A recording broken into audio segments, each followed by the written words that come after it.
നമസ്കാരം.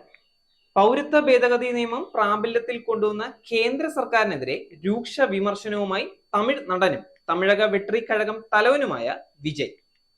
രാജ്യത്തെ എല്ലാ പൗരന്മാരും സാമൂഹിക ഐക്യത്തോടെ ജീവിക്കുന്ന ഒരു അന്തരീക്ഷത്തിൽ ഇന്ത്യൻ പൗരത്വ ഭേദഗതി നിയമം 2019 പോലെയുള്ള ഒരു നിയമവും നടപ്പിലാക്കുന്നത് അംഗീകരിക്കാനാവില്ല എന്നാണ് പ്രസ്താവനയിൽ വിജയ് അറിയിച്ചത്.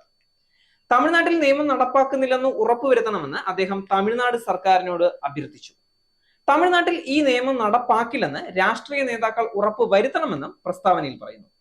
പൗരത്വ ഭേദഗതി നിയമം നടപ്പാക്കുന്നതിനുള്ള ചട്ടങ്ങളുടെ വിജ്ഞാപനം കേന്ദ്ര സർക്കാർ പ്രഖ്യാപിച്ചതിന് പിന്നാലെയാണ് വിജയിന്റെ പ്രതികരണം. 2014 ഡിസംബർ 31 മുൻപ് ഇന്ത്യയിലെത്തിയ പാകിസ്ഥാൻ, ബംഗ്ലാദേശ്, അഫ്ഗാനിസ്ഥാൻ എന്നിവിടങ്ങളിൽ നിന്നുള്ള രേഖകളില്ലാത്ത മുസ്ലിം ഇതര കുടിയേറ്റക്കാർക്ക് പൗരത്വം വേഗത്തിൽ ലഭ്യമാക്കുന്നതിനുള്ള നിയമം പാർലമെന്റ് പാസാക്കി 4 വർഷത്തിന് ശേഷമാണ് കേന്ദ്ര സർക്കാർ ഇത് സംബന്ധിച്ച വിജ്ഞാപനങ്ങൾ പുറത്തിറക്കിയിരിക്കുന്നത്. ലോക്സഭാ തെരഞ്ഞെടുപ്പ് പ്രഖ്യാപിക്കാനിരിക്കെയാണ് കേന്ദ്ര സർക്കാരിന്റെ ഈ നീക്കം. 2019 ഡിസംബറിലാണ് പൗരത്വ നിയമം പാസാക്കുകയും രാഷ്ട്രപതിയുടെ അനുമതി ലഭിക്കുകയും ചെയ്തിരുന്നത്.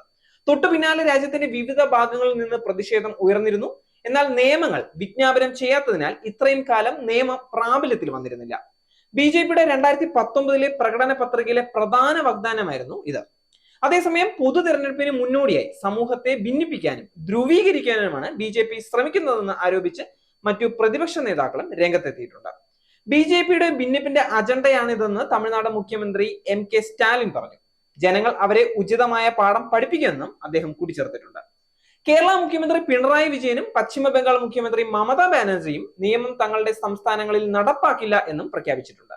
അതേസമയം പൗരത്വ നിയമത്തിന്റെ വിജ്ഞാപനം പുറത്തിറക്കിയതിലൂടെ നരേന്ദ്രമോദി മറ്റൊരു പ്രതിജ്ഞാബദ്ധത നിറവേറ്റിയിരിക്കുകയാണെന്നും പാകിസ്ഥാൻ, ബംഗ്ലാദേശ്, അഫ്ഗാനിസ്ഥാൻ എന്നിവിടങ്ങളിൽ മതത്തിന്റെ പേരിൽ പീഡിപ്പിക്കപ്പെടുന്ന ന്യൂനപക്ഷങ്ങൾക്ക് പൗരത്വം നേടാൻ ഇത് വഴിയൊരുക്കുമെന്നും അമിത്ഷാ പറഞ്ഞു. നേരിന്റെ വാർത്തകൾ നിങ്ങളുടെ വിരൽത്തുമ്പിൽ എത്താനായി സാക് ന്യൂസ് ചാനൽ സബ്സ്ക്രൈബ് ചെയ്തും ഷെയർ ചെയ്തും ഒരു ശരിയായ മാധ്യമ നിലപാടിന് പോകാൻ ഞങ്ങൾ നിങ്ങളെ ക്ഷണിക്കുന്നു.